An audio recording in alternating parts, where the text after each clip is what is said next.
How's it going, guys? I'm Mythos, and today we're going to take a look at World War III, a game developed by the Farm 51 and published by My.Games. I keep hearing about World War III as the battlefield killer, and I don't think that's the case, since in my opinion, EA and DICE managed to do that on their own. But that's a topic for another video. World War III is a team-based tactical online FPS that currently is in closed beta. It was supposed to turn free-to-play at the end of March, but they took the decision to delay the open beta when they found server issues while they did an open beta weekend in mid-March.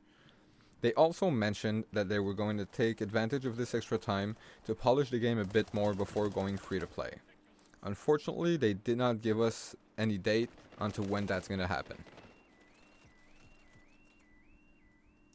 Now, even if we don't know when it's going to become free to play, the game is still available right now on Steam for about 18 bucks Canadian or 14 bucks US.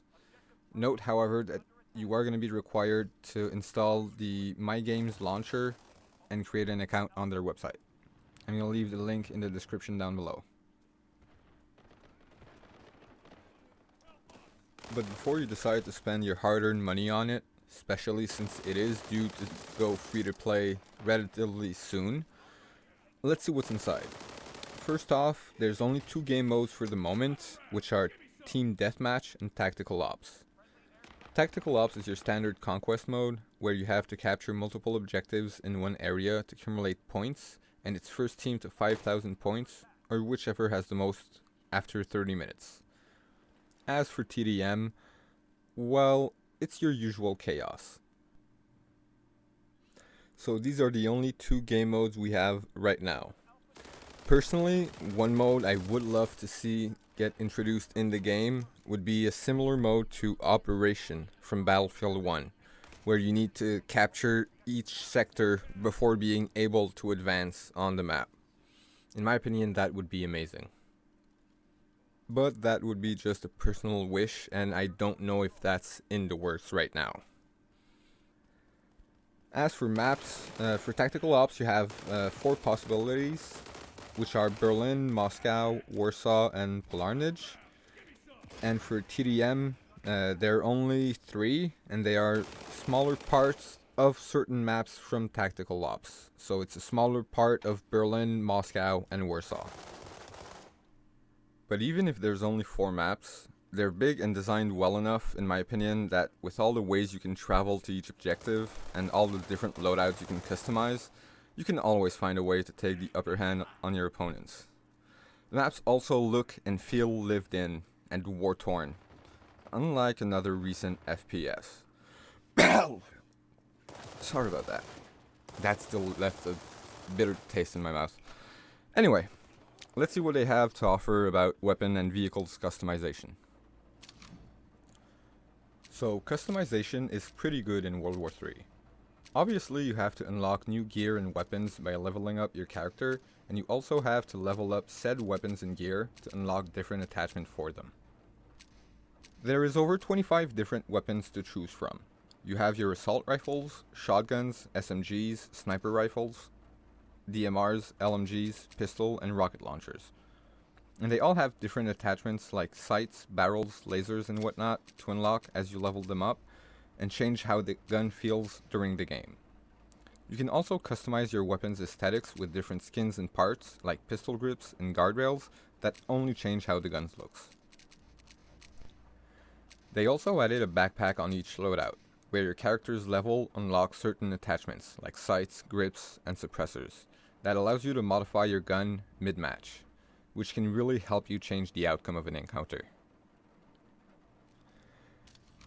Now, I did mention you could change how your gun looks, but you can also change how your character looks. You can change everything from his gear, like his helmet, his vest, gloves, and pants, and you can also change and unlock different military unit badges to display on your uniform.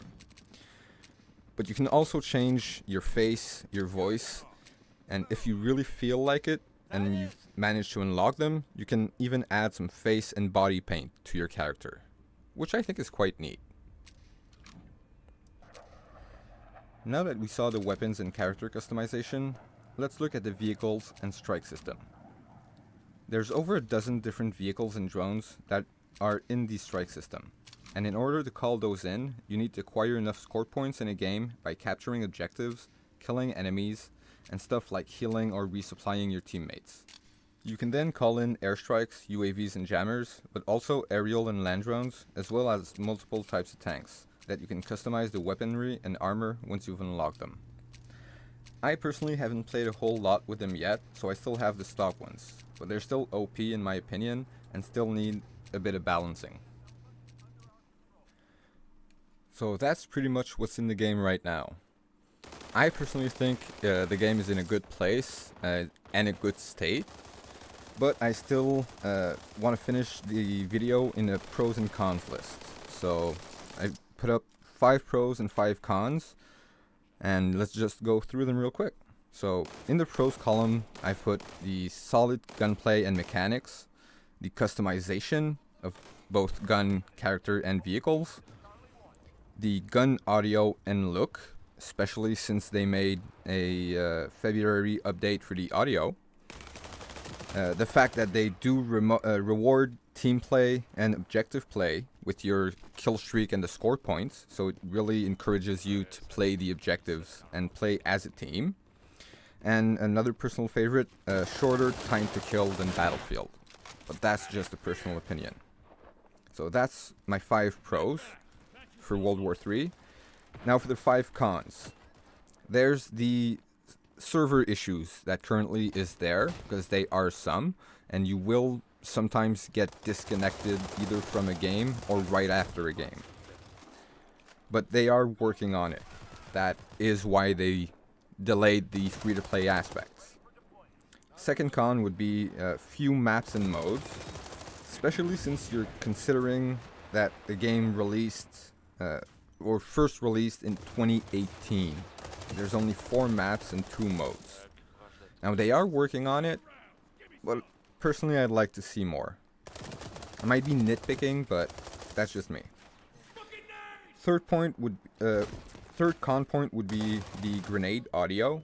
Even after the February update they did for the gun audio, grenade still doesn't sound good to me.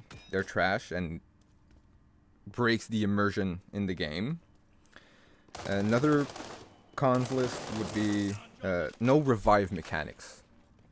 Yet again, that's just personal opinion. I'd like to see that someday added to the game. And last but not least, vehicle balancing.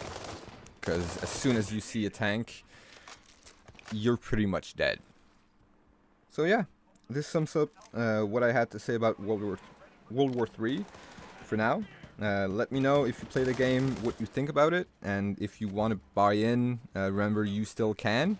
But do remember, it is planned to become free-to-play relatively soon. Link for the Steam page will be in the description down below. Remember to hit that like and subscribe button if you enjoyed the video, as it does help the channel out. You can also hit that notification bell to be notified of all my future videos, as I plan to bring you more game reviews from FPS to RPGs and lots more gaming content. You can also catch me and many other great content creators from Tempted Esport on our Discord if you feel like having a chat or play a few games. Link for it will be in the description down below. Thanks for watching, I'm Mythos, and I'll see you in the next one.